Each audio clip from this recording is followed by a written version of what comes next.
Yeah.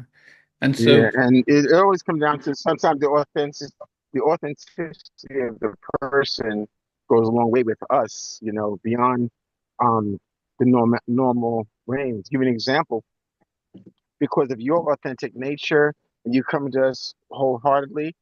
I can't believe you got us on this call for 2 motherfucking hours. We must really love you. Yeah, The for real. hell? Like, we don't do this. Nigga. Yeah, that's real. Nnamdi, you listen, you're a legend in what you do too, It's brother. And we all got a good, lot of baby. It's all we have a lot of and we have a lot of respect for you as well. So Yes, thank you sir. so Yes, much, brother. sir. Yes, sir. I Yes, mean, sir. listen, I didn't know we was revered like that in Nigeria. I would like to take a trip down there now, see if we can get a gig out there too. For those who for the fact that you guys are here. So my name's Nnamdi. I'm out here in England. So it's about 10 p.m. at night over here. Mm, cool, Um, cool. What part of uh, England? so I'm in a town called Kent. So it is south of London. So I'm about 40 miles outside of London. Gotcha. Um, it's more like, but it's more country compared to London. So it's quieter No and doubt. stuff. Yes. But when I'm not doing this, which is a hobby, I am a child psychotherapist. So I'm a mental health therapist for children from 21 to Hmm. 5. Yeah, I Wow. Um, saw that. yeah. So this was always a way of trying to hear stories from people who have been in the public eye and gone through their battles and struggles, not just with the music industry, and still come out as survivors and winners. And it was a way of being able to hear an inspirational story. Hello. Do I got this right, Nambi, or should I do it like this? Or Yeah, that's better because at least we can see more of you and stuff. Yes. Okay. Yes. Okay. So this is a first for me, as I said, just having the three of you guys, three brothers. I think when I spoke with Lou the first time, he spoke highly of you guys throughout the interview. So, as a big brother does. So, it's definitely great to be able to have you guys. And it's also surreal too because, like most people, I think my first introduction, because I was born in England, but I went to high school, boarding school in Nigeria, and you guys were massive, especially that when you came with Alice for me, um, was big in Nigeria the same way it might have been around the US and stuff. So it Nice. is definitely a wow. privilege to be able to see you guys. I don't even stuff house party, all that stuff was big in Nigeria. So I didn't move to the States until 92. So um, I don't know if you guys knew that you guys transcended just the US, that you had an impact in different places, especially in different countries like Nigeria and South Africa and stuff. Didn't know that. Yeah, I didn't know Nigeria. I knew in England Alice was like top 10, but I didn't know in Nigeria. And Alice, by the way, was written and produced by Full Force and Hitman Howie T. Back in the day, Howie got the writing credit, but he should have got production credit also. But, and back in the days, we're just getting into the business. So, but Howie T had a lot to do with that record as well. He was co-producer and co-writer on Alice, I Want You Just for Me. And I knew it was top 10 in England and some other places, but Nigeria, this is the first I'm hearing this. Yeah, yeah, yeah, definitely. The House Party movie was massive in Nigeria. Um, Wow. yeah, so and Nigeria being the largest country in Africa, there's over 250 million. So definitely, if you were to ask anyone, do they know Full Force in Nigeria? Of course, yeah. So yes. But I mean, are you guys? So I had a quick question that came to me. TL Cross, who is he was in La Day. He's caused by Tone. His cousin went to a recent show you guys did, and she said that you guys sang a lot of covers, but they were surprised they didn't hear any of the Full Force hits. And I said, okay, I'll ask you guys when they come. I don't know if it was in New Which show Orleans or is this? LA. It might. It was probably a couple of weeks ago. Um, he didn't tell. She didn't. He didn't. He didn't. I'm just trying to see. He says, question. My cousin just went to see Full Force, and they performed mainly covers, none of their own songs, and they performed under the Full Force Brothers. And he just wanted to know. They wanted to know if there was a reason for that. Oh, I know what they're talking about. If it was recent, it was the one we did in Atlantic City. It Okay. was on a bill with like 2,000 other legacy artists such as GQ, System, Melissa Morgan, and we were only given 20 minutes. So we came out and we did Ain't My Type of Hype right from the get-go. And then we did a special medley that was also part of our album Smooth, which was the old school medley. So we did Uh, that, and I forgot what else we did. Like an intro. We just didn't have much time, and they had us on the clock. So by time it looked like it was almost over, we couldn't even do Alice or Temporary Love Thing, which okay. is what we always do. We do our regular songs, but they sliced our time because it was like the Million Man March with the concert. So many people. But Okay. So it wasn't we'll anything get them. like. We'll get them next time. We normally Okay. don't do that. Okay, so it wasn't anything. I think the question was, well, were they not allowed to sing Alice and All Cried Out and all those things, and they thought it was you were restricted, but it wasn't anything like that. You can sing all the hits. It's just the timing. Yes, yes, indeed. Okay, so I mean, I guess it'd be great though, Paul. I guess it'd be great to start off with yourself. Because being one of the main lead singers at the group, how did you know that actually that was more of that was your calling and when it came to singing?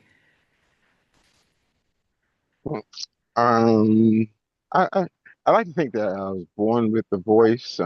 My dad, dad was always a singer. He was always a singer in many of the groups and things of that nature. And then I I always had an ear for music. I can't play an instrument. I can't read a note, but I have an ear, so I know melody. I do harmonies, and at that time, um, I always led to high, high singing notes. Eddie Kendricks and Smokey Robinson, what have you. And I think they heard me singing a song in the shower, and I was hitting all the notes and all the keys effortlessly and flowing. I think I was, I don't know, 10, 11. And that's when Dad said to our mom that, hey, Anthony could sing. And before I know it, I was singing with him in the dining room with all the groups doing harmonies, all these groups just singing and then blowing and singing naturally. And then eventually, you know, mom and dad are always family oriented. So my dad shaped and honed and brought out Lou's vocals and B's vocals, and eventually a friend in our area, he had a voice, and we came to make a group. So it was a natural thing. I like to tell people in our home singing wasn't an option. Music wasn't an option. This is what you do. But what about instruments? Because I think B, you play, was it the drums and synths? Oh, Music, yeah. yeah, yeah, yeah. Um, I started playing the drums around 11, 12. Around 11, 12. I didn't have a drum set. I used the pots and the pans and stuff like that. The love was definitely around, yeah, around 11, 10, 11 years old. Yeah. But And I the learned from watching a lot of good drummers.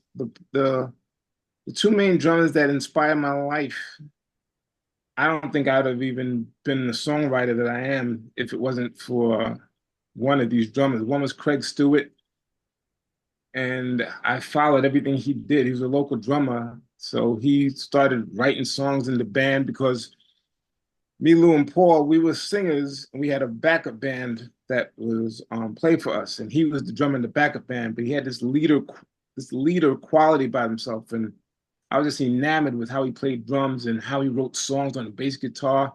And that's how I first started writing songs. But the first person to give me the inspiration to play drums was a guy named Ray Rock. He really encouraged me and he made me feel like, hey, I think I can actually play this. and he happened to find out years later that he's Chris Rock's uncle. Oh, Ray Rock. I didn't know Ray Rock was his real name. I just thought Ray Rock was his cool nickname, you know. But yeah, those two guys inspired me. Without them, I would have never played drums. Yeah. And tell them the group that even though Ray Rock was part of a background band that played with us, when we severed ties, Ray Rock went on to become a member of who? Oh, Crown Heights Affair. Mm-hmm. Crown Heights Affair. Well, some of the members of Crown Heights Affair was part of our backup band. And then we split up, and they later on became Crown Heights Affair. And we felt kind of sad. We felt like, wow, they made it. We didn't. You know? I know. But yeah. He was a great inspiration. Great inspiration. Which one of you took to writing more when it comes, because songwriting seems to be in some cases a gift, and in some places it's like a talent that you have to hone.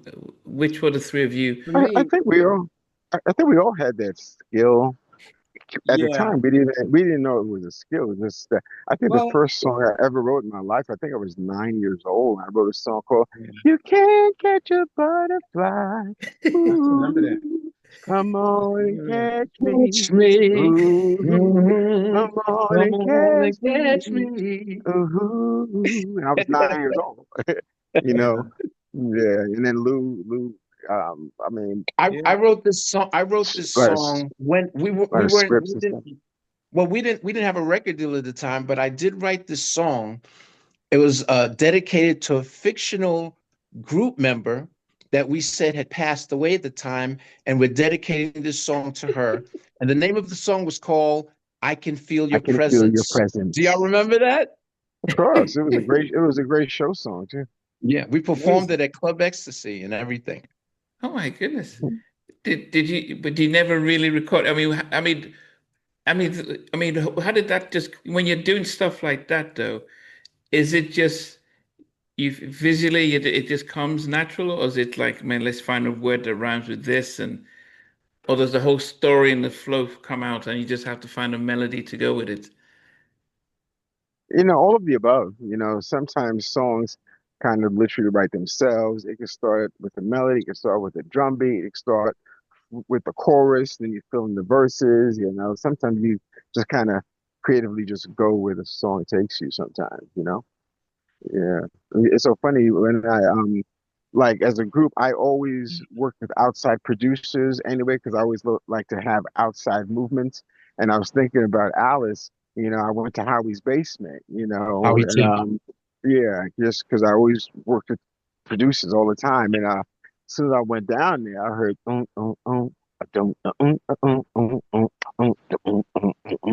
the first thing out of my mouth was, "Yo, Howie, that sounds like Alice."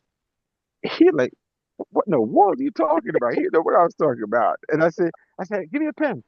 And I went in the back, and Howie's back in his basement. And I think within 20 minutes, I wrote that. And you know, we watched a lot of TV, and I was a honeymooners fanatic, and that's why I wrote it, "Alice, I was just for me," and that's why it ends up with "Baby, you're the greatest," because and that took like 20 minutes to write, you know, and it's so funny because the song I remember that influence that was later became our dear friends at the time, Jimmy Jam, Terry Lewis, you know, because I loved to get it up, you know, and that's why I start there and break into the harmonies, you know. So that was a song that just some songs take a long time to write. That was like in 20 minutes because it just flows. So to answer your question, it happens all kinds of ways. We all have written in different kinds of ways. And you know, it's 6 members of the group, so sometimes it's 2 people doing a song, sometimes it's 3 people, sometimes it's only one person, but it's an all for one and one for all situation where we split everything 6 ways. So everybody, like I, for instance, came up with "Thanks for My Child," and I went to Baby Jerry, who did the music, the initial music for it, and Paul was "All Cried Out." B started it off with well, UTFO was B's concept. The guys, the UTFO rappers, they did their own raps okay, and B's concept with the track. But B's was I Wonder If I Take You Home. That was B's baby, with Kurt writing shotgun with B, but B wrote the lyrics, and that's what started it all as far as like the besides the hip hop was that song. And B, how did you come together with that? I'm sorry, Nnamdi, I'm up Hey, here no, taking the job. no, go ahead, go ahead. I'm Yeah, sorry. no, I'm loving it, please, because go ahead. It's B? Oh, that was just, um, just an idea, of a girl named Roxanne. Then after that, it was Lisa. And then the rest was history. you're Just, making it seem so. I mean, you've got a song that if we're thinking about songs that made the 80s, it'll be on the soundtrack of the 80s. I yeah, still remember definitely. being in boarding school, and we used to use our hands on the desk to do the beats, the dunk beats. I mean, if you couldn't do that, that was is shame on you. So the beats, I mean, that's there's no Nigerian party, old school party that they don't play. I Wonder If I Take You Home. That's how massive that song is. But I guess, the only people that I normally hear that do written and produced by the entire group, U2, REM, Coldplay. And one of the things that they said, especially when I remember listening to U2, was that they realized early on that in order for them to have longevity, if it was the Bono show, they wouldn't have lasted. And because everyone had equity in the group, they had no one. There was no falling out. And Coldplay, Chris Martin says the same thing, that he might do a lot of the writing, but everything is written and produced by Coldplay, hence their own longevity. And REM, Michael Stipe said when they first started, he did a lot of the stuff. They had the falling out, and when they came back, they decided everything's going to be written and produced by REM, and that has given them that fresh longevity. It isn't very common within the R&B sphere, a black sphere, that apart from Jimmy and Terry, um, that you get a group that says, it doesn't matter who does what, it's going to be all for one and one for all. How difficult was that for you guys? I know you're three brothers, so it might be easy, but then when your cousins come along to say, okay, yeah, guys, one for all and all for one. Well, that was sort of my idea.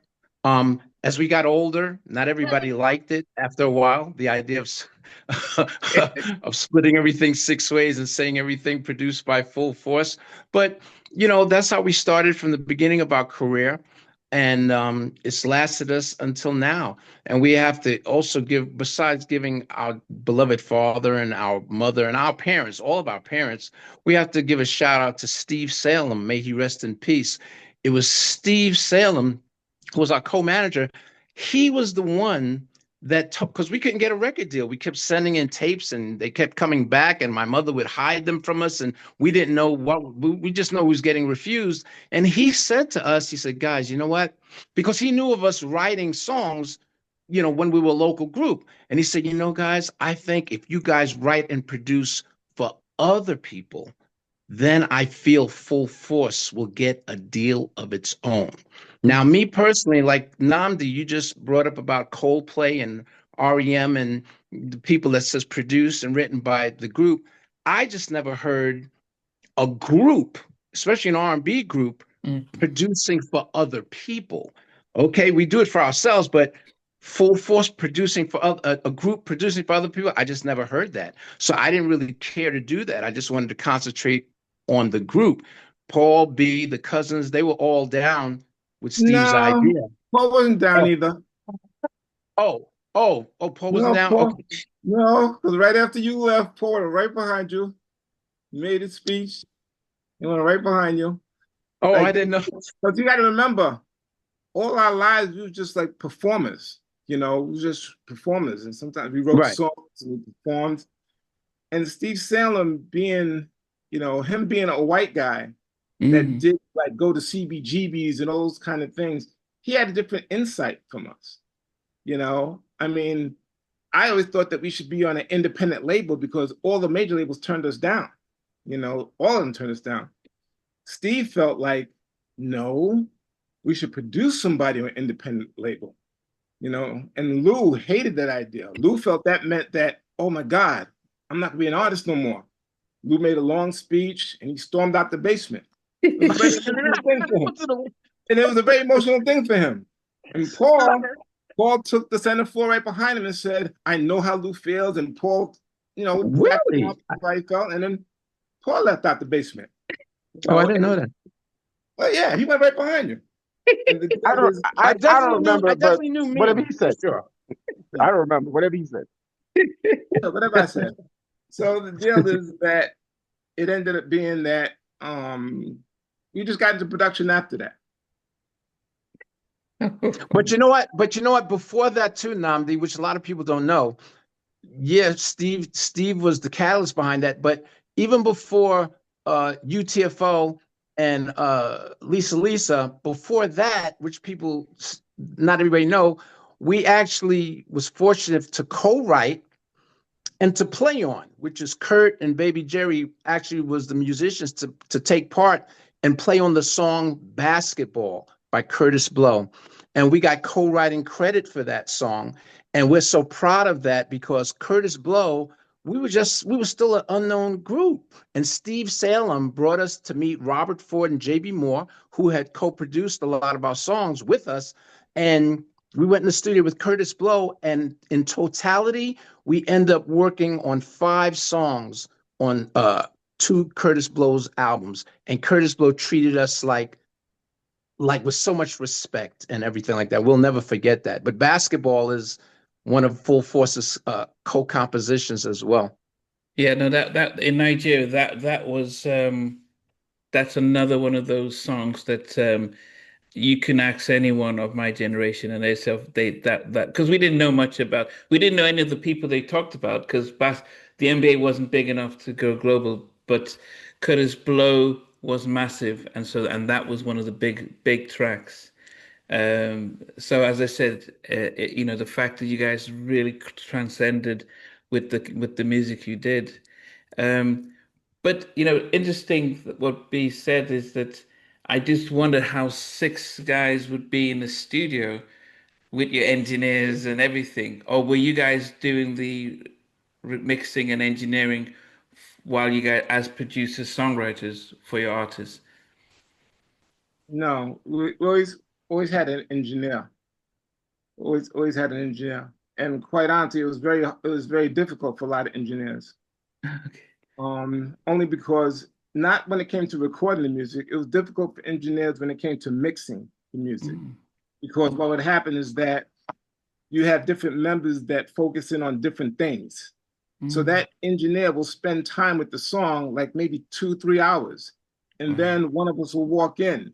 Jerry will walk in and he'll be like, yeah, the keys. And Jerry listened to the way all the melodies are laced. And then Kurt always looked for the bottom in the bass. I always looked at the instrumentation matching the vocals. Paul would come in and Paul cared about how the vocals sounded. So a lot of times they would drive engineers crazy. I know Tony Maserati, it always drove him nuts. But the deal is that's what they all had to deal with. But what made it easier is that whoever wrote the song, they would pretty much have the final say and spearhead on what would be what. So that always made it easier. But it was still hard for the engineer to listen to all these different voices. Being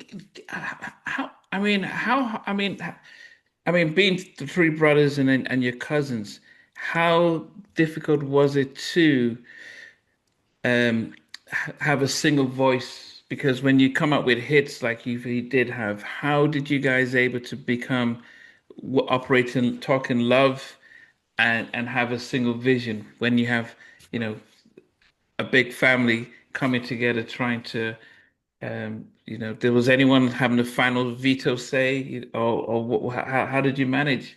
Yeah, that really wasn't that much of a problem because that's the way it always was. Like whoever pretty much led the song, as far as like wrote the song, Mm. everybody would have their ideals put in play and stuff like that. But whoever did it pretty much navigated the final outcome. So there was never really much bumping heads on that.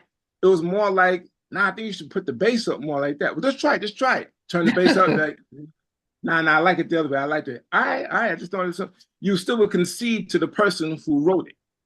Okay. Yeah, that's what it was. It was like that with the recording, whatever recording acts that we discovered as well. Yeah. But then when you guys came out as a group, I think you had your music, but you also had the image. Who led the styling and the image of the group? I, I would say, as far as, because there's no group, there's no R&B group, there's no pop group, there was no group that concentrated on physical fitness as their mantra, as an act. I remember Michael Bivins, and Paul led the way with that one. Michael Bivins once came up to me, Michael Bivins of New Edition and BBD. He says, "Yo, Lou, man, how do you feel, man, when you guys see 50 Cent taking off his shirt and LL Cool J taking off his shirt and Tank taking off his shirt? How do you guys feel? Because you guys started that." I'll never forget when he told me that. And I'm like, wow, yeah, because Paul, as Paul was growing up, Paul used to have a nickname. And even in the neighborhood, they called him Inch High. And because of that, Paul just took to working out. He bought barbells in the basement, then B followed suit. I followed suit after that, Kurt. And Paul led the way with that.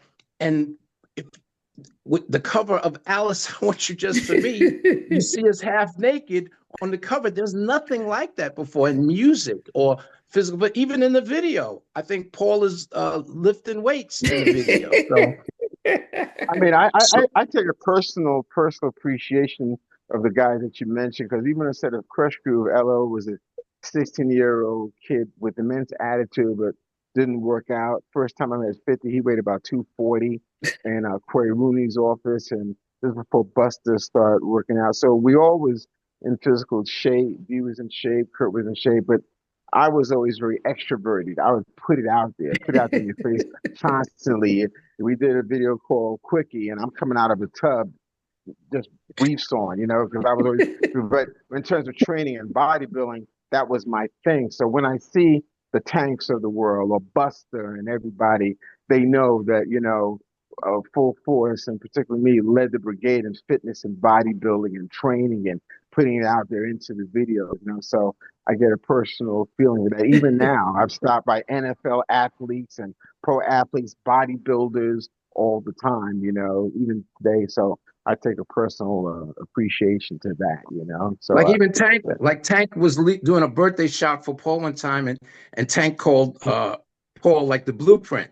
And then you have even people like Melly Mel, who gives great respect to my brother Paul, and always talking about, yo, man, I'll never forget when you bench, what was it, Paul, 405? Yeah, he said he bench 405, and he was tripping, right? He still says that to this day. Yeah. And what also took us over the top with the physiques was the damn Jerry curls. So the Jerry curls and the physiques, that's why everybody will always still know us for our damn Jerry curls, because of the way we came out.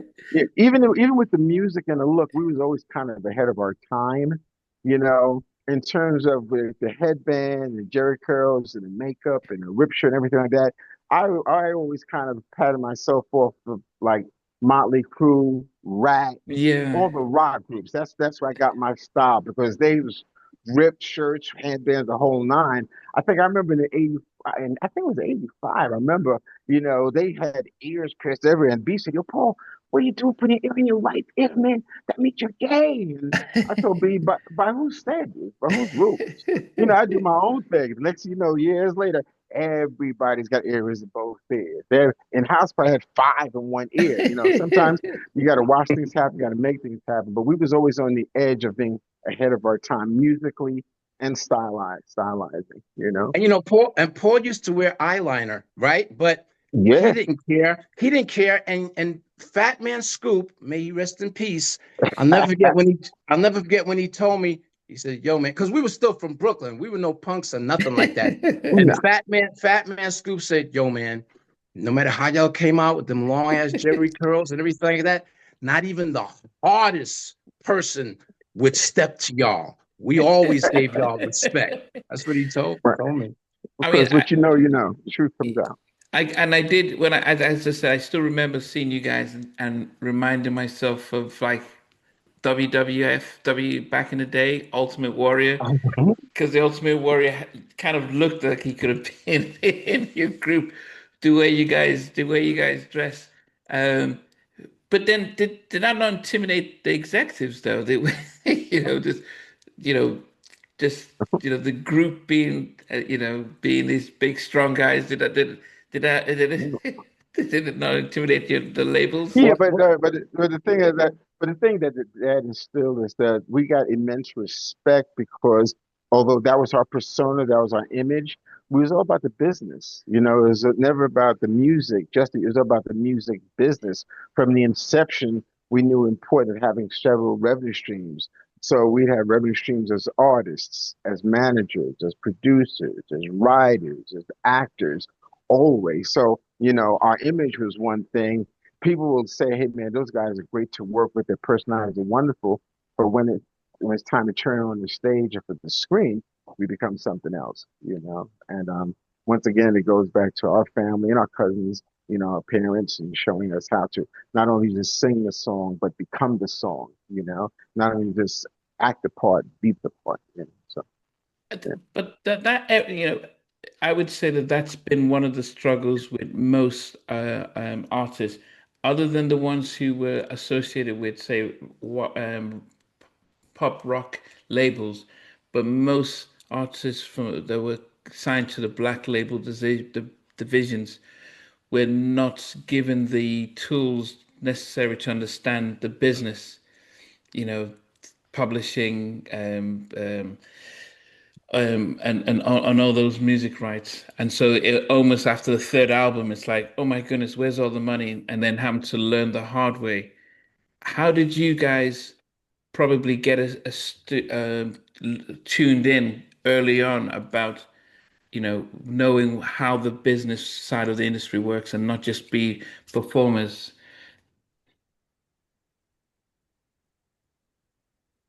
Guys, well, in the beginning, I mean, keep in mind, we were still young, and in the beginning, getting to know us and Steve Salem.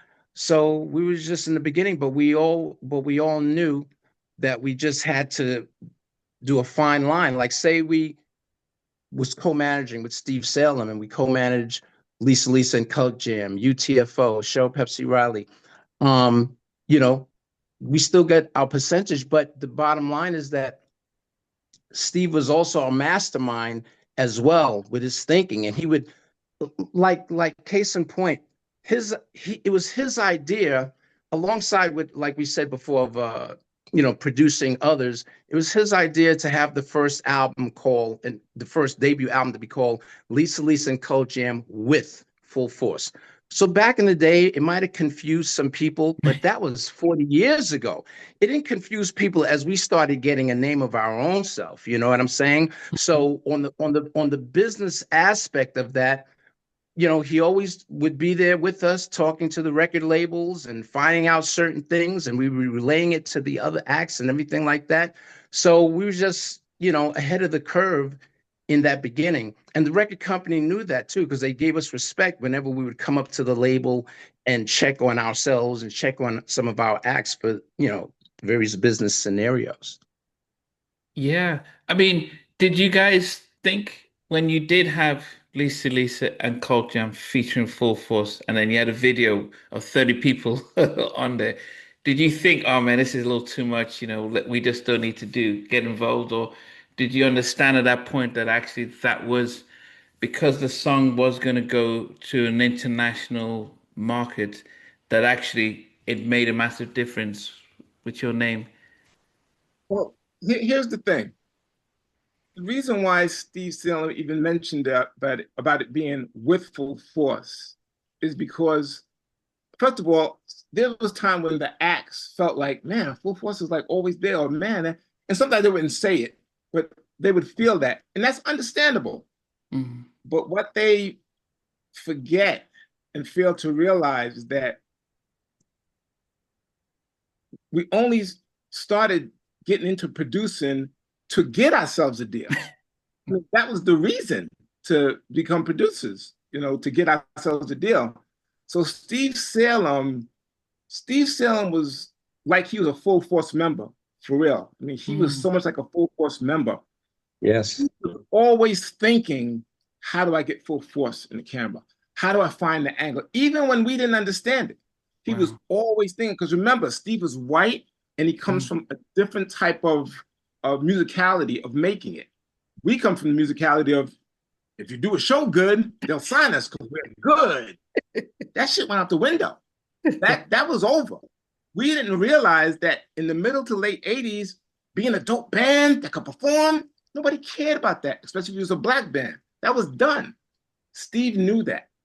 He knew that it was all about being a self-contained band, and knew that we had to move in production to become exposed. So what some of the acts wouldn't realize, that's why we was in the videos. We were one of the first type of production teams to do that, to be in the videos, say our names and things like that. That was because it was all about getting us exposure, and it's hard for them to see it because they're the act that they feel like we're stepping in front of, even when they didn't say it, because a lot of times they wouldn't say it.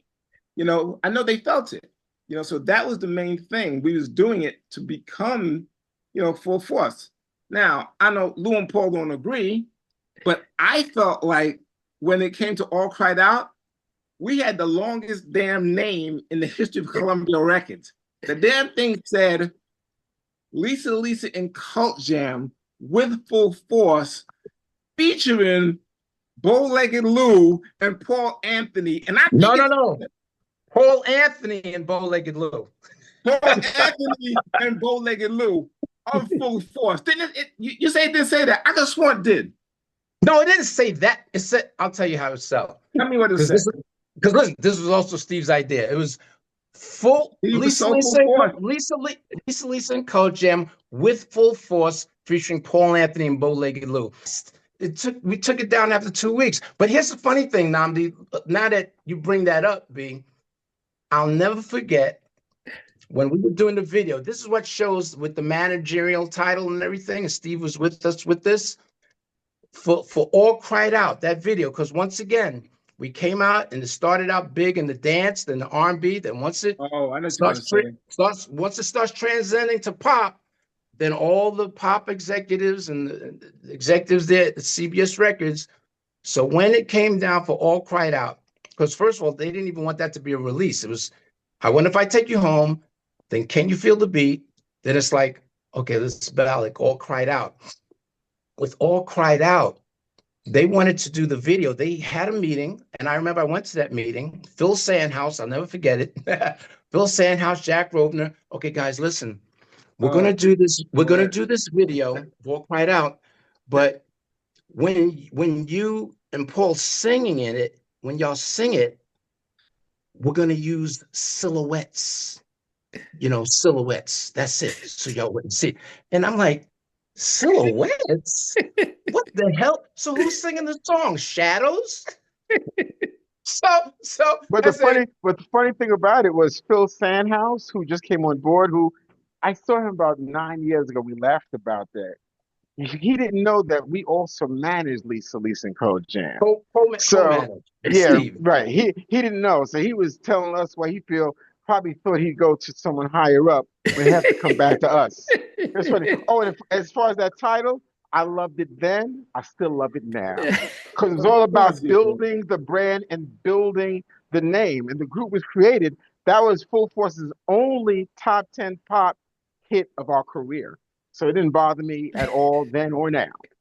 Yeah, but you know what? It was it's cool. cool when it said featuring Full Force. I was talking about when it said featuring Full Force and Bow Legged Lou and Paul Anthony. I That's mean, what I'm Paul Anthony talking first, about. then Bow Legged. Yeah.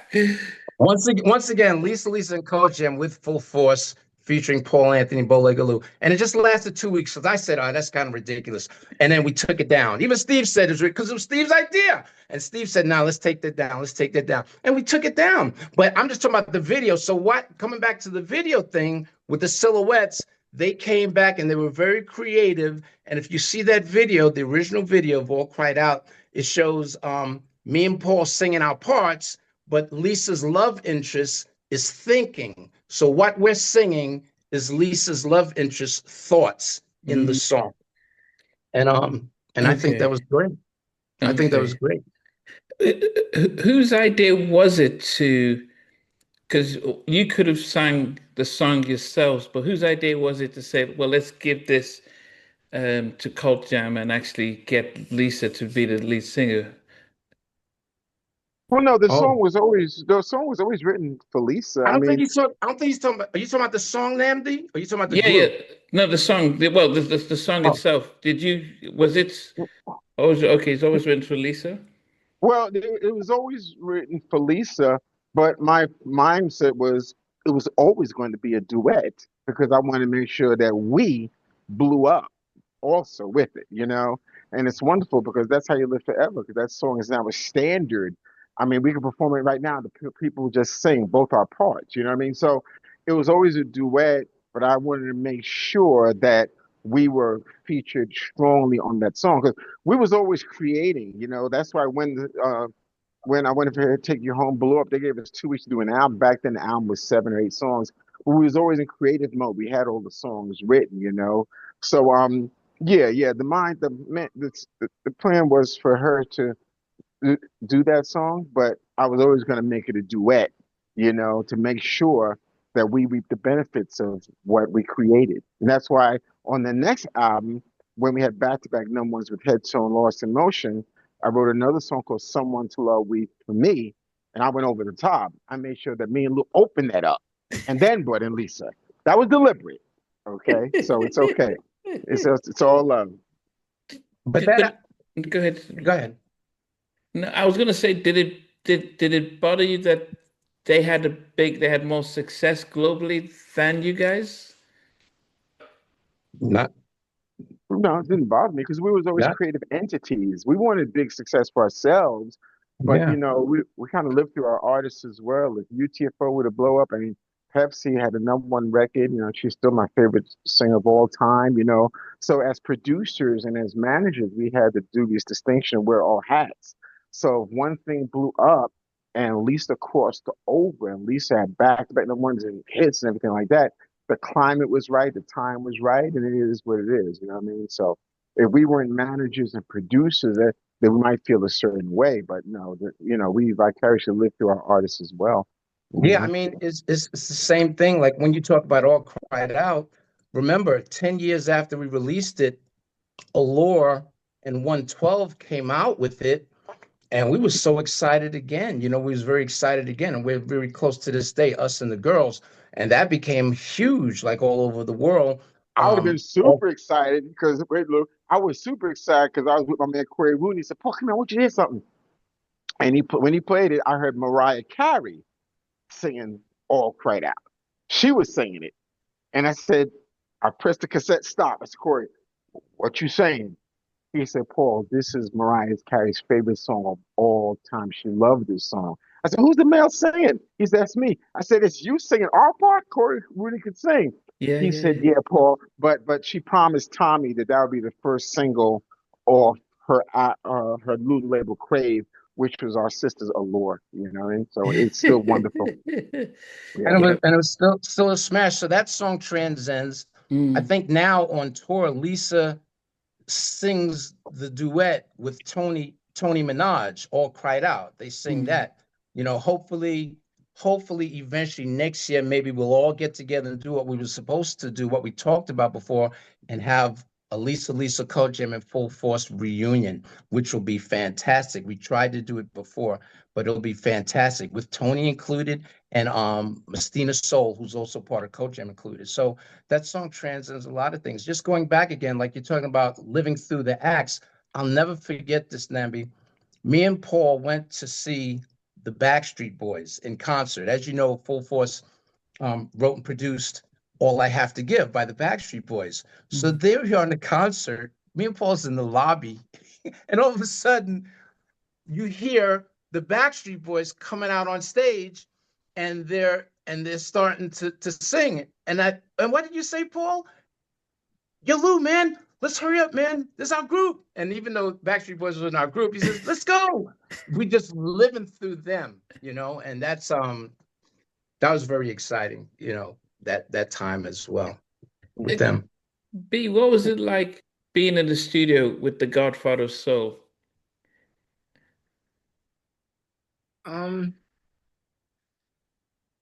Initially just felt kind of surreal. Just felt very, very surreal. This is somebody that when we was a local band and I'm even like 18 years old, we would do impressions and I imitated him. And I would go see him perform. I would go see him perform at 18, 19 years old by myself, even as he's older, just so I could get his moves and I would imitate him. And I still have a picture of when I was 7 years old. And I got in my little underwear and this little flannel shirt, and I would like throw water on my face and I would sing into the vacuum cleaner handle and swear I was James Brown, Wow. So working with him was it was an honor because as a kid, I like people who sing good, but I always like people who are great performers. That's why Michael Jackson I was enamored with. Last Night the Pips were amazing, but I couldn't take my eyes off the Pips. Okay, the dance moves and stuff. Yeah. And James Brown, I was just enamored at James Brown. So seeing him in real life and hearing his voice and seeing the hair, I always say that real legends, like the truest legends, they don't change their clothes. They don't change. They actually change the times. They stay who they are into whatever decade it is, whether it's Prince, whether it's Michael Jackson, whether it's, James Brown. When you saw James Brown, he looked like James Brown. So yeah, it was just a surreal moment working with him. So Paul, when it comes to like writing like I'm Real, do you guys get to try and vocal produce him and tell him, no, sir, go this way? Or how's that like when it comes to recording his vocals? It was very interesting. It was we like a good challenge, and it was challenging with Mr. Brown initially. The first thing we had to do was gain his trust. We just came home, and I think the first song that we recorded on him was a song that I wrote called "Time to Get Busy." So he was really beyond reading. He was inspecting the lyrics, making sure so I knew I wanted to hit him a certain way. So there's a line that says, don't waste your time because the idle mind is something, a bad thing to waste or something like that. But I kind of knew that would hit him right. And he said, these lyrics are very intelligent. Guys are very intelligent. He said it, in his voice. And I think that started the warmth and the trust of everything. He's been through a lot. But yeah, that was definitely a pinnacle of our career, me personally, because when we were on tour, to get amped, all I would do is play James Brown, get amped before we go on stage. So that was definitely an amazing experience for all of us. And I would say that because I was in Nigeria when that song came out, like the album, and I'm Real. I didn't realize that a lot of his music was being sampled and he wasn't getting paid. It was only when we heard that song, it was like, oh goodness, what's he talking about? And he was, it's Yeah. so it's hard to explain how that particular track opened our eyes to what he was experiencing because it felt like, and I didn't know anything about the music industry, but that song made us aware that actually they've been robbing him, and I hopefully it got sorted out. But that's really interesting how you guys did that, and I never really listened to much James Brown because, as I said, being in Nigeria at the time, but that was one of the first records and tracks that we did really listen to because it felt like he was something that we could relate to. Um, did you guys listen to his story and then decide to write around his circumstances and trying to help communicate that? Or was it him saying, this is what I want to do, and you guys followed through when you were working? Well, when we did I'm Real, I spearheaded that. Me and Kurt from Full Force, our cousins, by the way, from Full Force is Kurt TT, Baby Jerry, Shy Shy, aka JR. Those are cousins. So with I'm Real, me and Kurt spearheaded that. And I just wanted to exactly what you said. We already knew that a lot of people in hip hop sampling Mr. Brown, and he's not getting paid and everything like that. And he made mention of it before. So we wanted that record to be about that. And if you see the video, that really talks about it, Yeah, yeah, yeah, yeah. yeah, so it's about him just wanting his just due. That record helped to make the business for Mr. Brown. It helped and nudged for it to turn out right for Mr. Brown and a lot of other people that was getting the music sampled. Because back in the day, people was just sampling and nobody was getting paid for, none of the greats was getting paid for their stuff being sampled. So we were happy to do the same thing for Mr. Brown. That song, he's a co-writer on that song as well. And he loved it when he did it. And yeah, we were paying attention. So yeah. How did both B and Paul, how did you guys get into Crush Groove, and whose idea was it, to say, yeah, let's go from the studios to the film? I don't even remember. I don't know if he remembers. I don't remember how we got, but we all kind of came up together. Our late manager, Steve Salem, and Russell Simmons, I like to tell people they shared a altered size of a large bathroom. They were together. So we was all kind of like one clique. That's why we was able to write for Curtis Blow, because his producer was our film producer, Robert Ford, Mm. JB Moore, and Run was there. I think Run even opened up a couple of shows for us as well. So we was all kind of like from the same group. So when I think Michael Schultz and Russ was talking about doing a film, I don't know if it was Steve that suggested we be the guys. I don't even remember how we was in it, No, no, I no. don't remember. They actually asked for us, literally. Oh, okay. They actually asked for us, and I think it was Russell that okayed that and thought, yeah. And they actually asked for the two of us to go in there and be the bullies. I remember on the screen they actually had us listed as, I think, Goon 1 and Goon 2. And maybe we were green with films, but we took it as like a sign of disrespect. Right. I mean, Paul really like lost it. He like told, and I felt mad too, but I'm not even knowing the lingo of, films. It just felt like they were trying to clown us or something, in the credits saying Goon 1 and Goon 2. And I remember Paul threatening them as we're leaving and told them, no, if I see that shit up there saying Goon 1 2, I'm gonna throw a bomb up in that place or something like that. I remember that. Yeah, I'm gonna throw a bomb in that fucking place. But the funny shit is that they didn't have to say Goon 1 and Goon 2 when it came time for the movie. I think it was like Security 1 or 2. No, baby. I think we boycotted for 4 days too, right? Did we walk off for 3 or 4 days? Yeah, I don't remember. Yeah, we were crazy. I don't remember that because I'm telling you, sometimes, and that's why we're about to do a podcast as well. It's going to be interesting because when we talk about it, there's going to be a lot of bumping heads and things like that because we were crazy with a lot of stuff we were doing. We walked off the set because we didn't feel that UTFO was getting enough time on their performance because they were performing in Crush Groove. Oh And they shit, I were so remember that. upset that they were so upset that their performance was short. They said, "Yo, we don't want to be in it," and elected not to be in it. How stupid was that? And we said, if they're not going to do that, then we're going to walk. And that's why we walked off. That was so retarded. That was just crazy.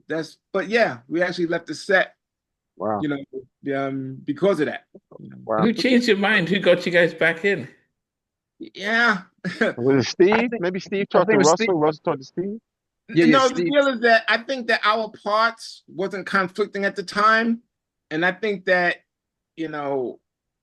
I think that it was all about the UTFO thing. UTFO's part, Oh wow. when UTFO decided to do it again, they said, no, they can't because they already moved on from that. And the UTFO didn't care. They were like, all right, we don't care anyway. But that was so foolish. That was Oh my God. And the name of the song that UTFO did was called Pick Up the Pace. And it did make the movie, not their performance, but some of the song, and the credit for Paul and B at the end of Crush Groove, it said Enforcer 1 there you and go. Enforcer number 2. There you go. Wow. There you go. They literally changed the name from Boom. Yeah. That's crazy. I think when we came back on the set, we still had an attitude. So I remember we walked kind of spread. My memory's kind of bad, but I think something, Luke, was it something to the effect where Blair said to me, yo, man, I know y'all upset, man, but if you could really put something into this role. There was a part in the elevator where we had to beat him up. I remember that. We were on the set and we was tired too. We was tired. We was on the studio all night and we still had the attitude thing going on, But Blair was a nice guy. And I remember Blair saying, yo, guys, this is my first movie, man. So, when we do the fighting with the scene where y'all beat me up in the elevator, just make it look good, just make it real good. And Paul looked at him and he said, and he didn't smile. He said, don't worry about that shit. We're gonna make it good. We're gonna make it real good. I remember me and Paul talked. He said, yo, when we grab him, let's pick him up off the floor and pin him against the wall instead of just pin him.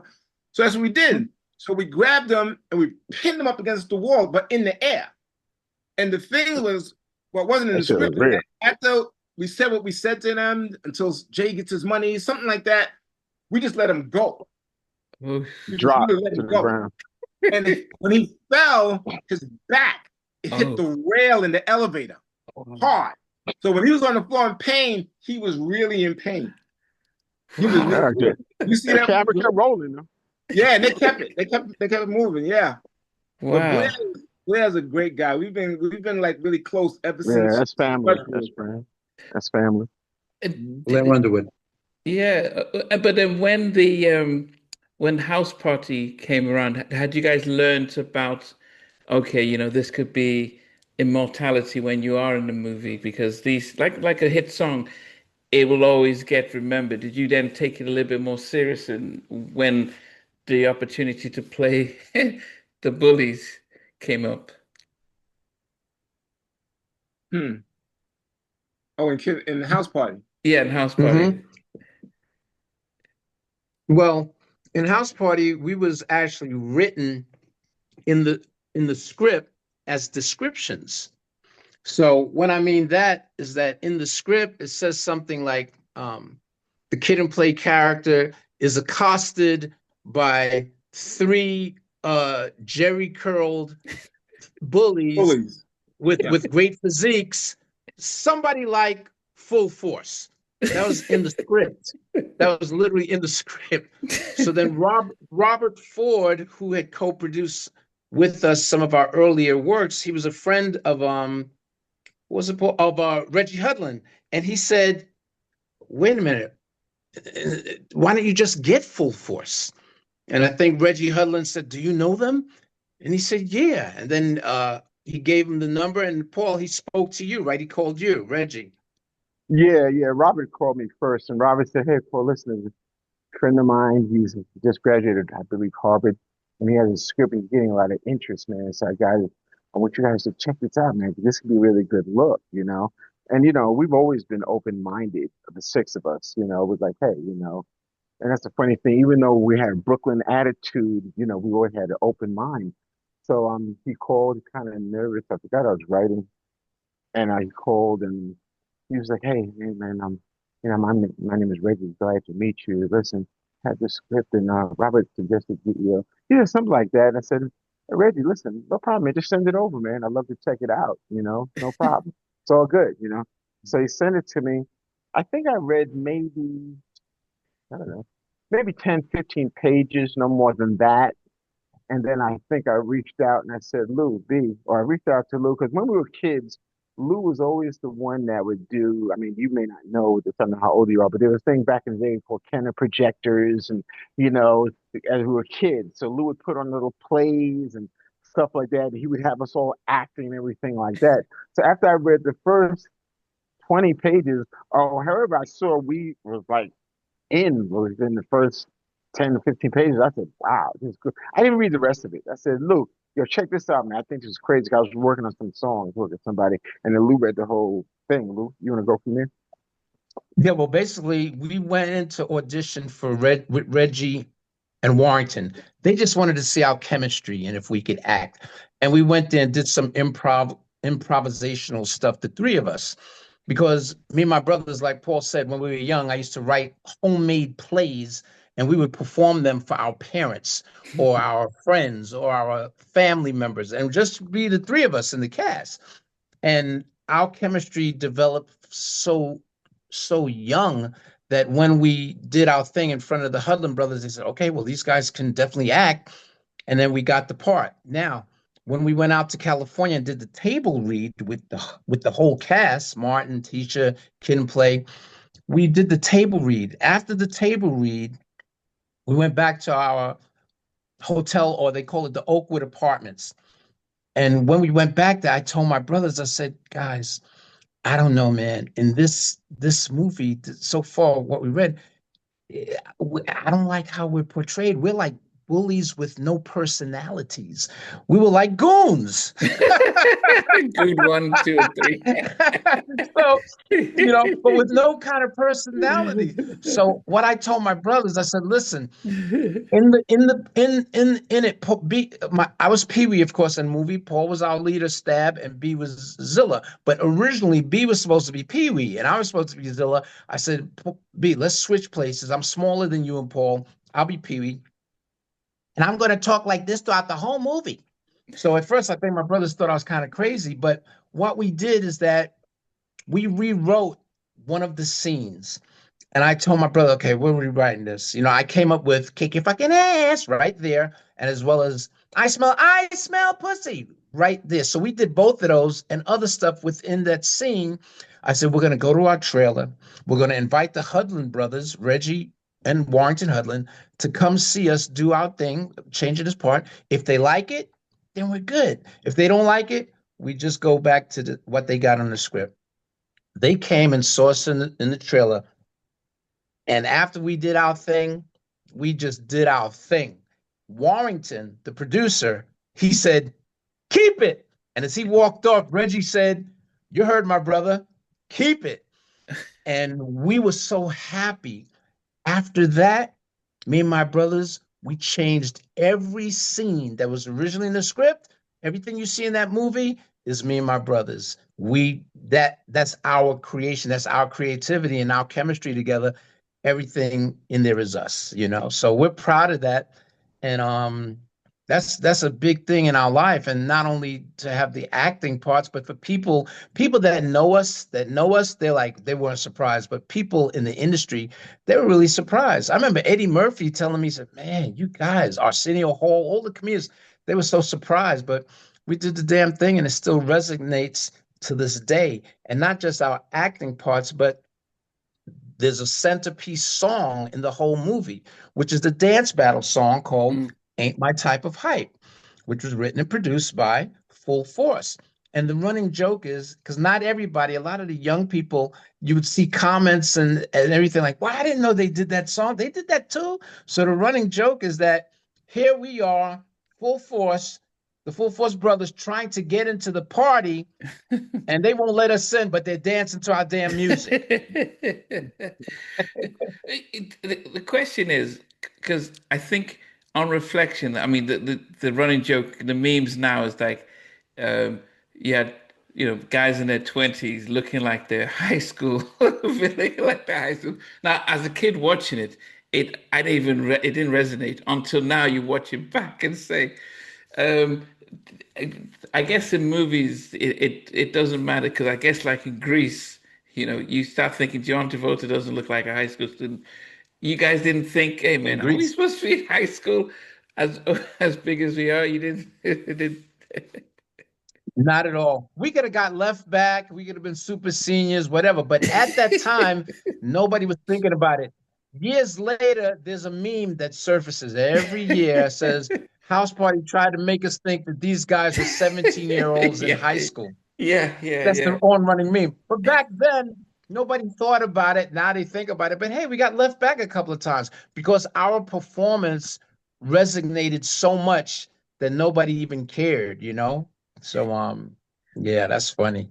But B, how did playing the bullies, did it have an impact on your careers as singers? Because if you're playing these bullies, in some cases it can have a negative impact, or did you think it impacted the group? I think I recently told this story to that aspect. I think that at that time that the parts that we had, it was so powerful what we did. We didn't realize how much of an impact the parts were. I mean, we really didn't. I mean, we knew it was super successful, but we didn't realize that like the impact we had. For me personally, it was like years later because I remember when we did House Party 2, and we were such a family, like especially in House Party 1. We all stuck together. If Martin's doing a show, we're there. If kids were gonna do stand-up somewhere, we're going. You know, that's where it was. And Martin was doing stand-up at the Comedy Store, and I'll never forget Queen Latifah turning around and saying to me, she said, "Yo, man, so what y'all gonna do, man? After y'all gonna stay out here, right, and do auditions and stuff like that and develop stuff." California. I'll never forget that. It was in California. And I said, nah, we're gonna go back. We gotta go back to do some production. She looked at me like I had four heads. I'm not, you probably don't remember this because she was just talking. She looked at me like, going back. She said, yo, y'all got second billing in this movie. She said, I hear y'all. I'm staying out here. And she was right. We didn't realize it because I remember after House Party 1, the first one, we had a meeting with I think the William Morris Agency, and they were talking about developing a project for us, this and the third. And we're thinking about, well, we're going to go on tour one more time, and we're going to do this. We're thinking about something else. But the deal, we didn't realize the impact and how much we could have gotten out of it at that time, you know. So yeah, it did a lot for our careers. You know, it did a lot for our careers. It extended us. You know, it extended us up to this day because a lot of kids don't know of like a lot of Full Force. They know of some of the songs we've done, you know, but they don't know how closely tied we are to it. But they do now, thanks to social media, thanks to YouTube, thanks to people, because these young kids, they research, and especially House Party. You know, they'll see House Party, they'll hear the song. These kids, they'll go and go to Google and they'll see who did this song, my type of hype thing. They do that. You know, I research and watch them watch us. You know, so yeah, it was a great opportunity, and I think House Party just extended our life. You know, and we're not done yet. We're not done yet. But you know, it's funny because as you say that, a lot of times Hollywood would say we could do a sitcom around the house, the Full Force brothers. But when you look back at, 91, 92, do you think you guys could have just stayed in LA, done production out there? Absolutely. Okay. 100%. I mean, easily. I mean, it wouldn't have even been difficult. I mean, because William Morris was talking with us about developing another movie, and they were saying, well, you should do it while strike while the iron's hot. And they mentioned, like, you know, even a sitcom, they said you guys could be like the urban type of Three Stooges, but not like so hokey. And I mean, they're sitting there with us with their top brass, and our mindset is kind of like, yeah, it sounds good, but we get back, we're going to tour. You know, we're not really locked in to the opportunity. So absolutely. Now Latifah was locked in. After that, she stayed out there. She got the audition living single. House Party 2, it helped jump her into the audition that it became something for her to network with, you know? Wow. I mean, but then did you guys have a collective meeting about should we stay and pursue this? I mean, William Morrison, for most people who don't know, they're the top when it comes to they represent all the big and powerful, and when they make a recommendation, the networks jump. Yeah. But did you guys have a vote on it and thought, yeah, let's just You stay know to what? me? We didn't even think much about it. We went to the Okay. meeting, December 3rd, we went back, we didn't even talk about it. We didn't even talk about it. We went back home to New York, and it's just me thinking about it, last because a lot of times in life, it's not. Some people will say, "Well, but you can't dwell on it. You can't do it." But see, what I don't believe in that. Don't dwell on it, but don't let the mistake pass you by, because when you do, you repeat it over and over again, just with different situations. Because if you don't change the protocol in your mind, you'll keep making the same damn mistake in different areas, the same mistake, and you won't even know you're making a mistake. So Yeah. that's why I just didn't think. I'm like, we'll never do that again. And to let me know that now, with that, and I did my research, us doing the house party reunion, old school versus new school, that's going to work. That's going to work. That's going to work because we won't be the ones that's the centerpiece. It'll be old school versus new school, old school fashion against new school fashion, just this whole battle doing around an old school house party, But yeah. So that, I mean, I'm able to think of that because of the blown opportunity and thinking like, well, what would work, So yeah. And I'm not ashamed to talk about those things, No. because you grow from the mistakes. You don't grow just from your successes. You grow from the mistakes, Yeah. So as I say, life, mistakes are nothing more. And failing is different from failure. People say, yo, failure. No. There are only two ways to be a failure: quitting and not trying. That's it. That's it. So just knowing that, damn, I can laugh about it now. Like, damn, what the hell were we doing? We're sitting with William Morris and we're talking about, yo, we can go back on the road. It's crazy. It's crazy. Oh, goodness. Paul, when you think of this house party soundtrack, both one and two, I think they'll go down as some of the biggest and probably the best soundtracks because that's really set the precedence for the rest of the 90s. Ain't My Type of Hype, you know, as I said, as Lou mentioned, really was the centerpiece around the movie. But did you guys realize did you get to listen to all the songs before you put yours down, or did you submit yours and were you surprised with all the others that made up that soundtrack? I think we knew that that was going to be a pinnacle song because I think the Hutlands let us know that this was like the big dance sequence of the film, the big dance sequence. There's two songs, that, and then they wanted a theme song, and I remember they said something like Heavy D. So the other song we wrote was um oh yes, the family's in the house party, House which party. is a theme song. Yeah, so we knew that was going to be a driving song because it was like boom, the moment to dance off. You know what I mean? So it was awesome, man. It was a great moment for us. I think Luke, Kid and Place It Down. We wish we had one of their songs there, correct? I In don't that think they spot. said it at the time. I don't think they said it at the time, but Right. House Party 2, they made sure they made sure their song was the Yeah. dance song, and which was Yeah. smart. But the thing about it is the Hudlin brothers wanted a full force song to be in there. They were such huge fans of ours, Right. and it came between Right. two songs. It was Ain't My Type of Hype, and I don't know if y'all remember, and Don't Waste My Time. Remember that, y'all? And that was Oh on yeah. that Wow. was on the Smooth album, and the Hudlins Yeah. picked Ain't My Type of Hype. And Wow. and the Not that. rest I'll be is right back. I'll be right back. Yeah, that's right. and the rest is history. Yeah.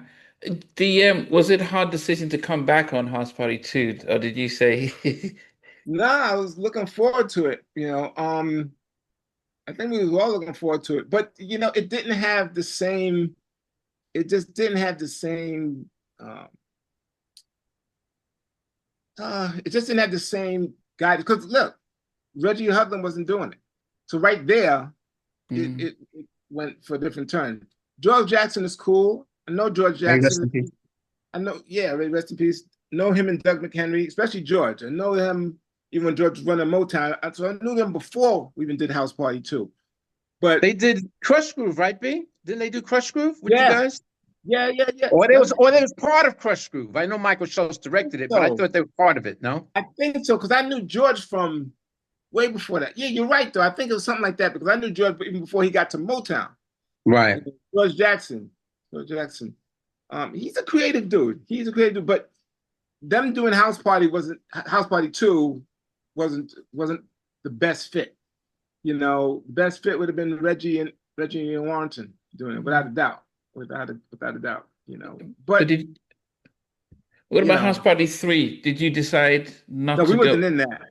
Yeah, I was saying, as I said, did you decide not to go back, or were you invited back, or? No, they didn't ask us to do it. So I knew they was going to take a whole different direction, you know. But yeah, House Party 3, I liked that even less than House Party 2. You know. And it's not because we wasn't in it. If it was really, really dope, I'd sit here and go, y'all mad that we wasn't in it because that was dope. That was dope. But nah, it wasn't. It got further and further away from being, you know, House Party, you know? Yeah. I mean, it's hard to replicate the classic. Those House Party 2 soundtrack was also a dope one. Two real dope ones. But it's hard to replicate a classic because if you've already done the House Party, you've already had it, you know, and it's hard to then try and redo it again. But we're gonna do something. We're gonna do something else. And I'll tell you something. I think that like Kid and Play, I think they're even better actors than people realize that they can be. I think they're better than they even realize that they can be. You know, but we're gonna see in the future. You're right about that because they didn't. It didn't seem like they were acting. It felt as if Kid was afraid and Play was, yeah, man. That's just. It felt like that was who they were, and it didn't. And see what people don't know is that they take direction excellent. They take direction excellent and make it look natural. Yeah. You gotta remember, it was just new and everybody was new. Martin wasn't Martin Lawrence yet. House Party is what made Martin Lawrence. You know, his claim to fame to get to House Party was the small part he had in School Days. It was the School Days to do the right thing. Do the right thing. Do the right thing. You know, and then House Party is what took him off. And from that, Comedy Def Jam host. And it was lights out for him after that. You know, it was lights out for him after that. But And Kid and Play, like B said, they are brothers. They're very talented and they're really, really, really great actors as well because they also, just like me and my brothers, they also, because of their music and their videos and their fun videos, their chemistry is incredible. You know what I mean? When you have great chemistry with one another, none of that could be beat. Yeah. You know, so you guys started off with UTFO. You had Lisa and Cult Jam. Then in the 90s, you had probably one of the best performing female groups at the time. And I don't know if any other group since then can come close to them. They were the female version of Troop. And I'm talking about Ex-Girlfriend. So they could sing, but as I said, if you watch their performance on Soul Train of what you just see them backflip and sing, it's mind-boggling. Yeah. Whose idea was it to recruit? You know, think about let's continue this developing groups and having these and signing these girls. Well, it was B's idea. B wanted a female group. B said female group, and that's what he wanted. And I remember going to Black Beat magazine. Yvette Noel-Scherr, who's the head publicist for Beyonce, she gave me this press kit. Says, Lou, you're looking for a girl group. Here's the girl group, you know. And they went by the name of Petite. And I remember taking the video and everything to B. and B was all excited. B said this was the one. Am I correct, B? Because I know Yeah, you that's wanted it. to. Yeah, that's Yeah. exactly right. Yeah, we Mhm. just wanted some girls from like from around the way, some around the way girls. So it was always about the next thing. You know, Mm. always that thing. After UTFO, it was all about okay, cool, we did that. Now we gotta show people that we could do producing of people, R&B songs. And got this idea, Lisa. After Lisa, it's yeah, it's cool. Yeah, we got Lisa, but now we need that soul singer. We need that soul singer, somebody that not to be all sexy, somebody that's like Diane Carroll. And I remember like clearly, is at Syracuse, it was me, Steve, and Lou sitting on the bench. And then Lou said, well, what about Cheryl? And I said to him, who the hell is Cheryl? He said, no, she's the leader of a group called Stargaze. You don't remember Cheryl? I said, no. The only thing I remember Stargaze is the big fat trumpet player that Paul keeps imitating. He's alive. Well, I remember the Stargate. And then Lou said, I'll show you a picture. And he showed me the picture, and I just couldn't believe it. I said, I want somebody who can really sing, really soulful, but not really overtly sexual, but looks more like the energy like Diane Carroll. And I looked at the picture and said, yo, this is my goddamn Diane Carroll right here. Lou, she's beautiful, she's perfect. And then she sang, and it was like, lights out. I mean, Pepsi's amazing. Pepsi was amazing. I mean, the way she looked, dealing with her, everything. She was perfect. I wish we could have done even more stuff and went different directions and stuff. But yeah, Pepsi. Then after Pepsi, it was like, yeah, we need a girl group. I think we need a group. I said, I want to do a girl group. I want to call them ex-girlfriend. I got the logo, blah, blah, blah, blah, blah. Oh. And Lou said, talk to Yvette Shaw from Black Beat. And like you just said, and then that's how ex-girlfriend came about. What was the difference in dynamics when Stacy came in? Because she seems to have a very high, strong voice. I mean, what was the Well, how did there was a girl that was in it before. I mm. forgot her name, and she was Kim. Her so name is dope. her name is Kim. Yeah, she was so dope, but she was dealing with certain issues at the time, But she was amazing. And we auditioned, a bunch of other girls, and then we picked Stacy. But the deal is, Stacy wasn't much of a dancer at all, Oh, like a And I Johnny remember Gill? asking Monica, huh? I said like Johnny Gill in the audition. Yeah, she wasn't much of a dancer at all. And the girl that was originally in could dance her ass off. Oh. So the deal is, I looked at Monica, because Monica was a great choreographer. And I said to Monica, Monica, what do you think? I said, because if you say that she's not going to work as far as dancing, we're not doing it.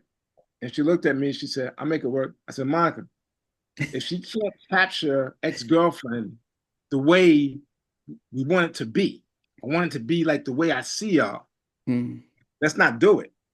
And Monica looked at, she had a face like this, she said, I'll work her. And that's how she ended up. If Monica said, I don't think so, Stacey wouldn't have been in the group. There wouldn't have been no debating, would have been no, well, maybe, nah. For New Jack fans, fans of New Jack Swing, that's ex-girlfriend are one of the pinnacle New Jack girls, like the girls, different from say En Vogue because of the dancing and the New Jack sound that you guys did on that album. What did you feel about how their debut album was received? I thought the first single was good. It was decent. We wanted to go with a second single that we felt that would have blown the album out. We thought called Fellas in the Area. It was different. It was like sing rapping. It was just so different, But Benny Medina was so dead set on. And I've played this over my head a million times. If we did it over again, we would have stood our grounds and been like, no, we're going with this. We're going with Fellas in the Area. And if it flops, at least we could hang our hat on the fact that it's our sword we jumped on, But we went with a different single. That was a decent single, but it wasn't different. It just wasn't. It fellas, Benny Medina, like B said, Benny Medina was at the time running A&R for Warner Brothers. And I remember him saying with Fellas in the Air, because it was hip hop as well, and the beat was crazy. And he said, I can't even hum it. I can't even hum it. I can't even remember it. Then he went with the other song called You. And we were like so deflated because we knew, I felt in my heart, it fellas in the area where it came out. And that song was co-written by Shy Shy's brother, Richard Clark. I believe if that song would have been the second single, the album would have went to the stratosphere. Because if you look at the Soul Train performance, we performed Why Can't You Come Home, which B did, which was a top 10 record, top 10 R&B record. And then we did Fellas in the Area, because that's what we wanted to be the next single, you know. But it didn't happen that way. And then, you know, you live and you learn. I mean, that album, I felt from top to bottom was a great album. I felt B had a great concept about it. And it was like to me, one of our best albums from head to toe. You know, of course, after that, the girls got new lawyers and new management who took over their career. And the second album just didn't do, because we didn't have all that much control in it. And at that time, we said, whatever. You know, I think, B, you said looking back at that, we should have even stuck our ground with that. But you live and you learn. You live and you learn, and that's how it is, you know? Yeah. Yeah. I mean, also the fact of, you know, Warner Brothers there was a struggling label when it came to Black music. Which is why we were there. That same project on Columbia at the time, I don't know what it would have been. Yeah. I don't know what the ability that Columbia had to break acts and break songs on the radio, because they had radios sold on lock, you know? So, I mean, people who might not know Benny Medina, he left to go manage J-Lo, but and he also helped co-create the Fresh Prince of Bel-Air. Yeah. But you know, he was a very powerful music executive, but he also it didn't help I'll Be Sure's Dave's false sophomore album. You know, they didn't give the promotion that it needed. And we found out recently that because he had a fallout with L.A. Reid, he said L.A. and Babyface aren't going to work with Karen White again.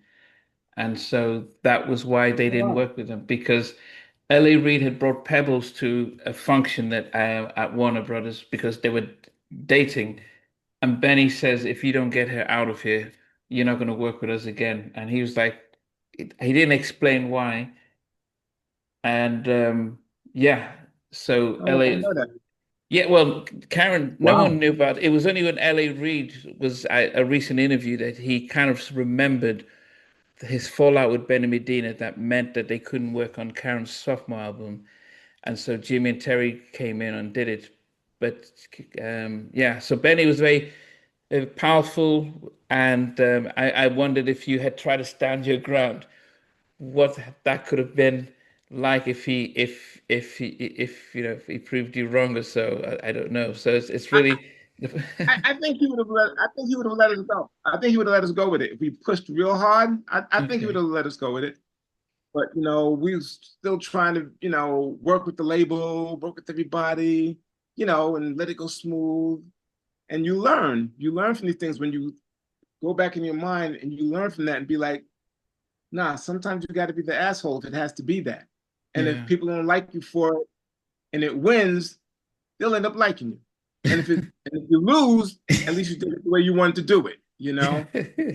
But you only do that when you're able to sit back and reflect and look at it. And you say, okay, an opportunity or situation comes like that, because the situations in life, it don't come looking the same way. It'll come looking different. But if your mental protocol don't change, you'll handle it the same, So ready next time. Paul, I wanted to find out from you. We just finished watching the Lisa film, but we didn't see you guys, or there was no real mention of Full Force. I mean, did you guys know about that? Did you take it personal, or did you feel betrayed, or?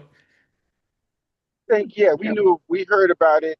On the professional side, we knew why, because there were people in Lisa's head, and they wanted to.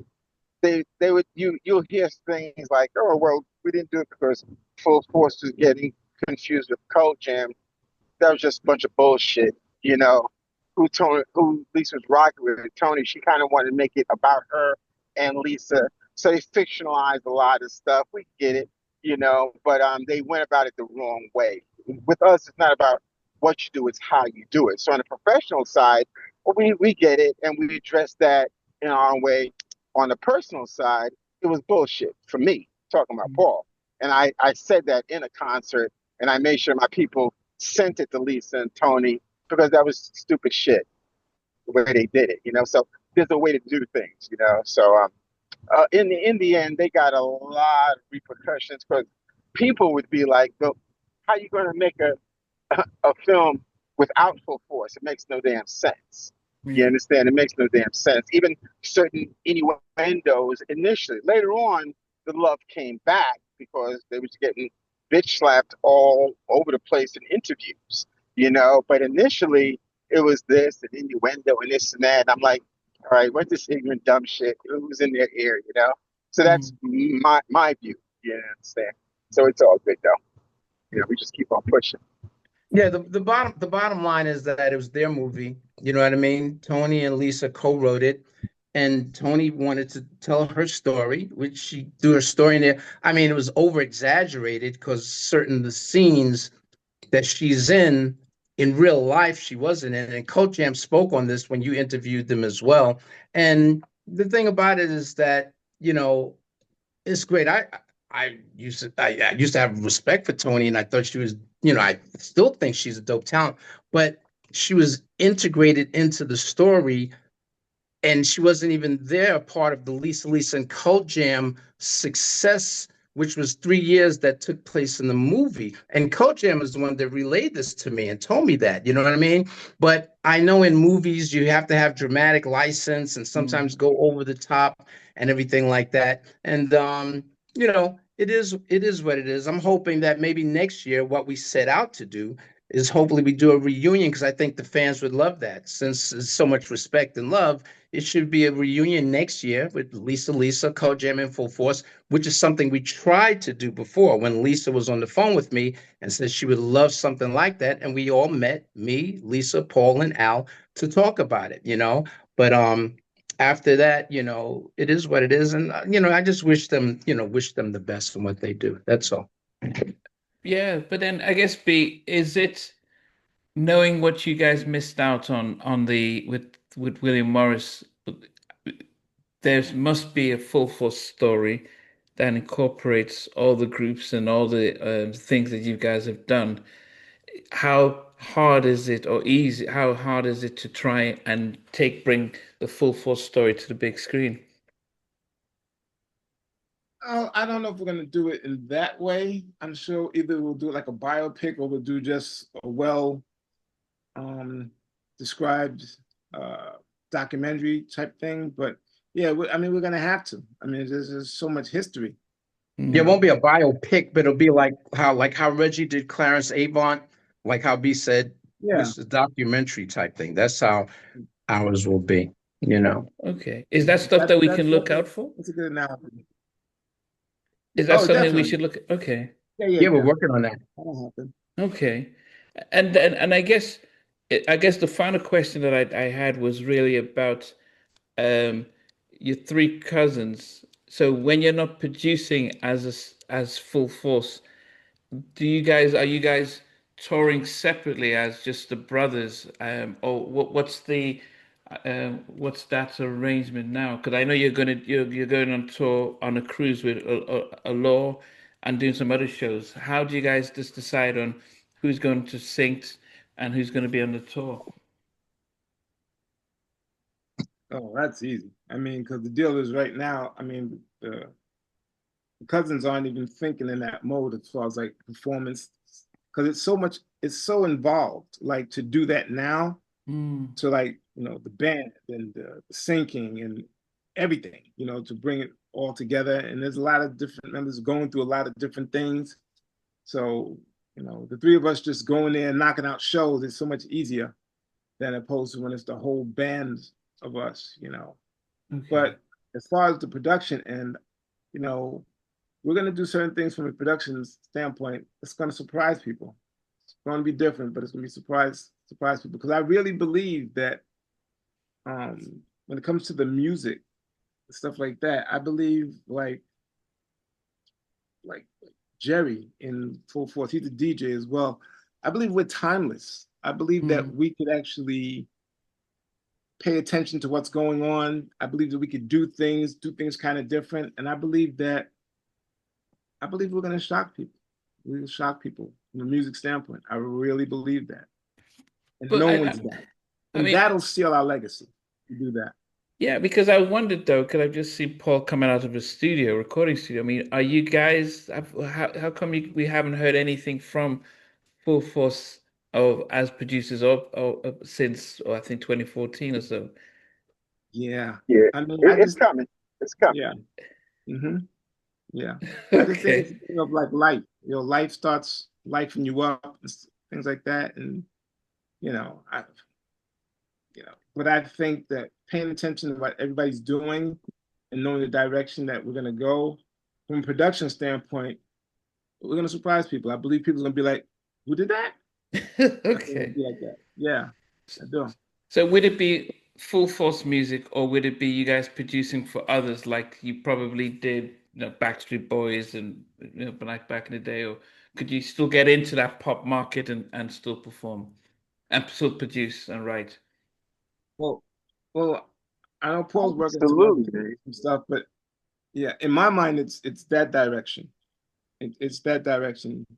Like I said, when you pay attention to history, it's going to be that. Where we're doing something, but I think the way we do it, my goal is to be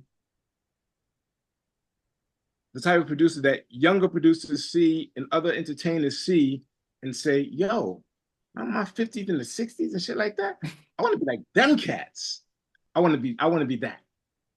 I don't want to be like, oh, I'm trying to be the young dude. I want young people to be like, yo, I want to look like them when I'm in their age, and I want to be rocking like them. Yo, I'm even rocking to what they're doing right now. Yo, I want to be that. That's my goal. Okay. That's my goal. Okay.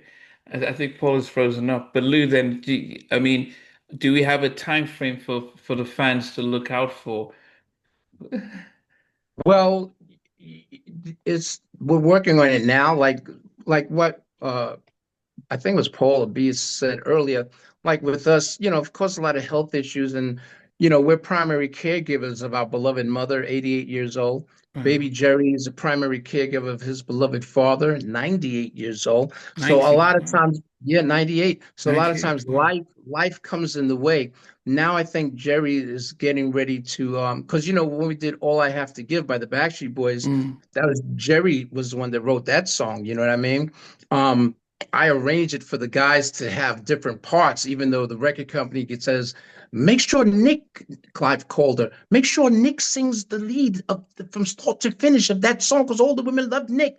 But I went in there with my Temptations mode and had each of them sing parts like the Temptations do, which worked out to be great. And it gave Howie D his first step out vocal before. But Jerry, he's getting ready to move to Nashville.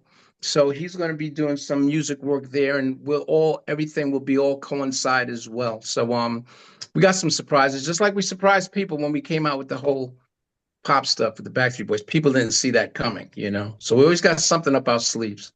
Okay. So any shows that people should be looking out for Force Brothers this year and into next? Well, August 2nd, we're doing the Brooklyn Unity Fest, which is going to be in Brooklyn. It'll be our first time performing in Brooklyn in 20 years, the Full Force Brothers.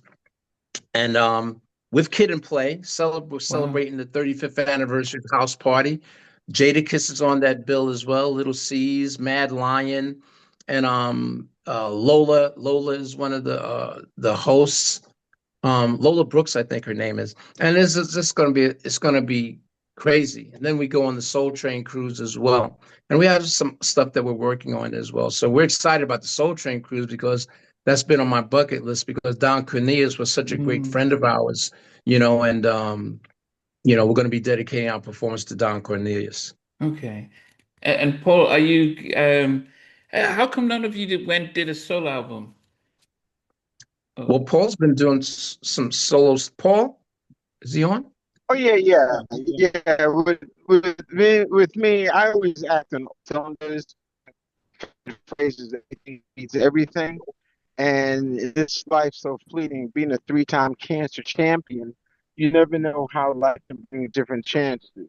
And creatively, I may wake up and say, "Hey, I got a great song for a female pop group. I got a solo song. I got a group song." I let my creativity go as it will.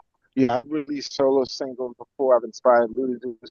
I say do it all, whatever makes you happy, because everything feeds everything. You know, as you saw me in the studio, I'm working on great new 4 songs.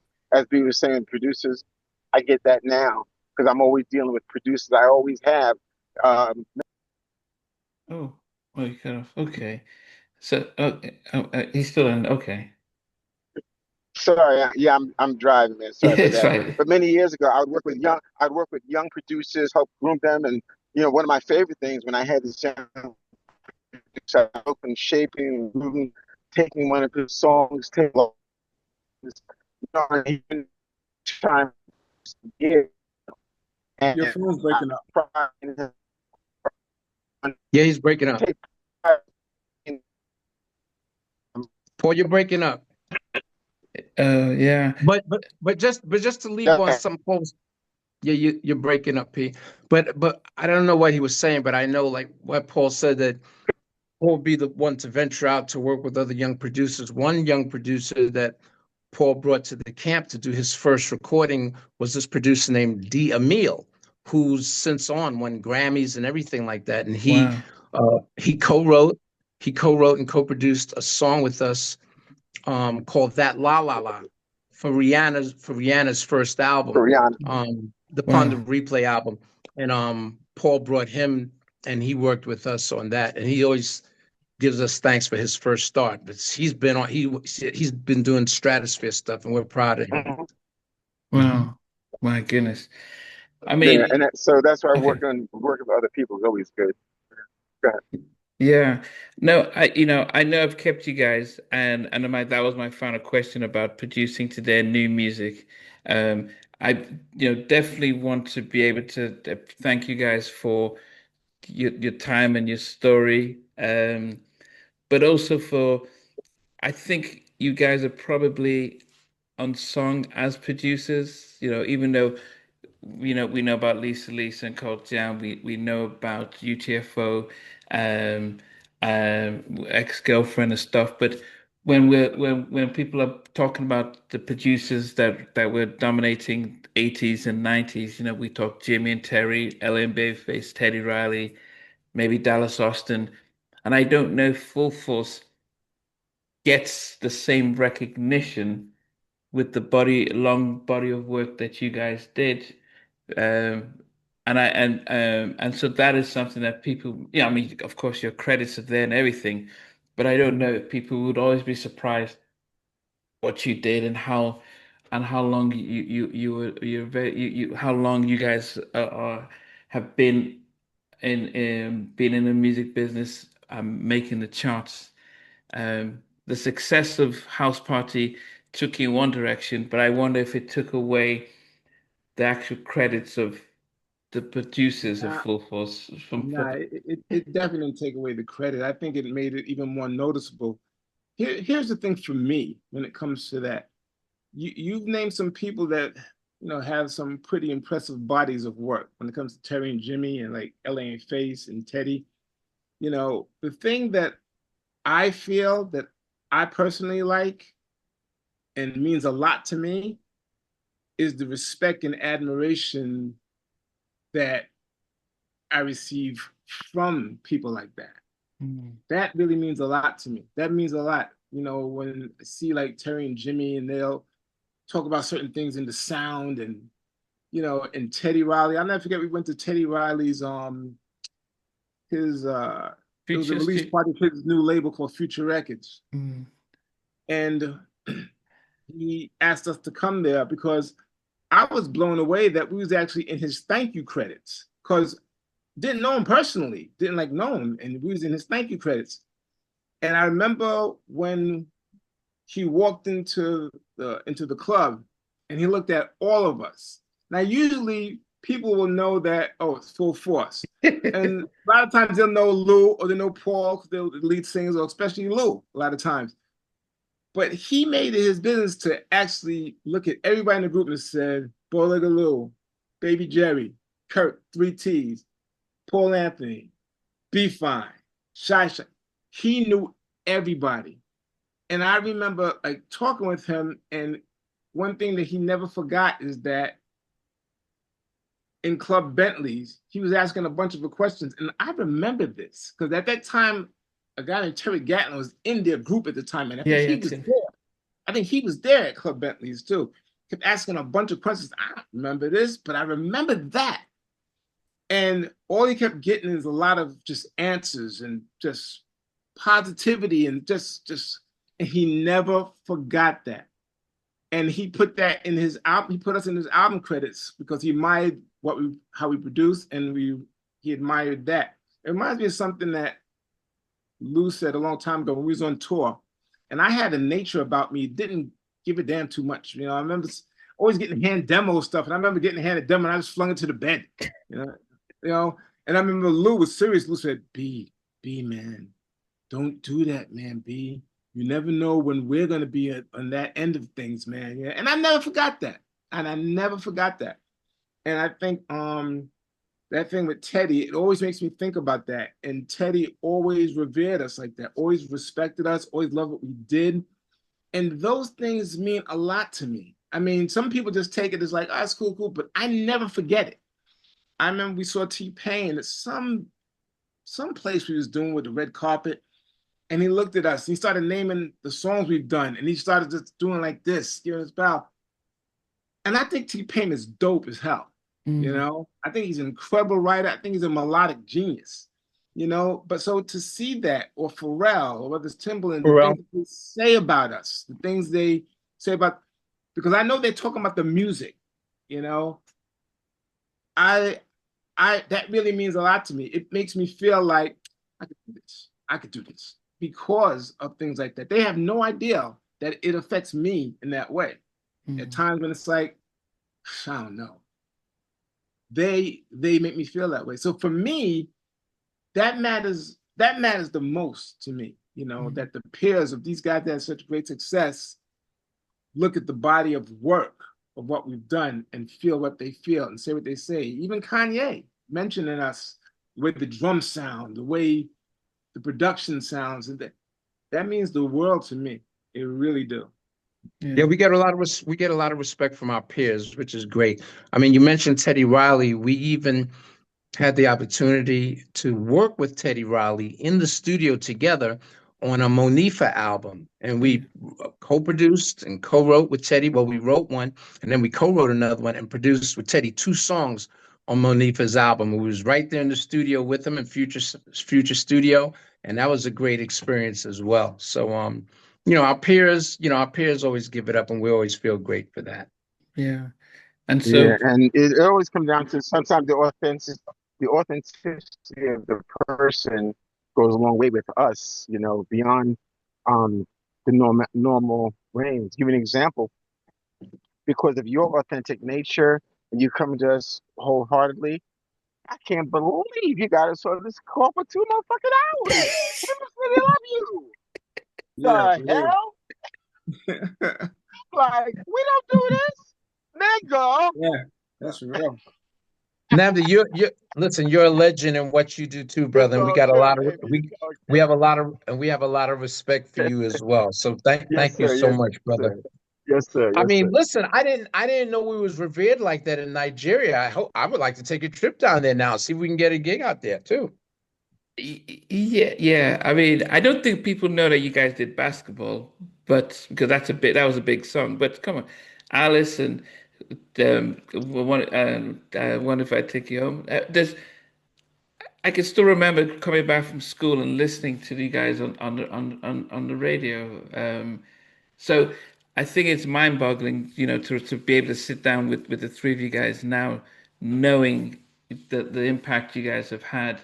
And you know, as I said, even forget about the movies, but just the impact on in the music. And You know, and I know later in the year we're going to celebrate the musical production side of Full Force when we normally do our battles of the producers and stuff. And we did that with Teddy, Jimmy, and LA and Babyface.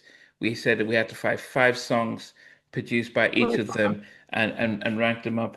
And I think we're doing Devontae Swing, Jermaine Dupri, and Dallas Austin next.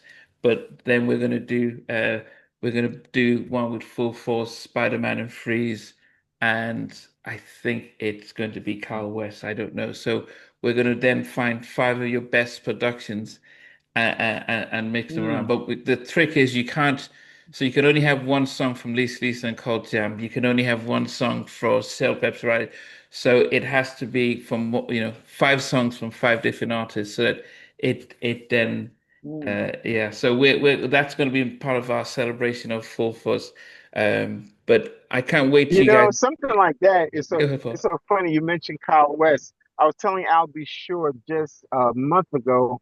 I said, Albie, make sure you tell Kyle that production that y'all did on Tevin, girl, Yeah. don't leave me, don't Yeah. take that. I mean, if you listen to the production and the progression of the chords, I mean, they are unsung because Kyle was bad. And I was like, yo, Paul, you broke that song down, you know? So yeah, I mean, if you find somebody that's sort of unsung, that'd be fun too, because people don't even know how incredible that production was.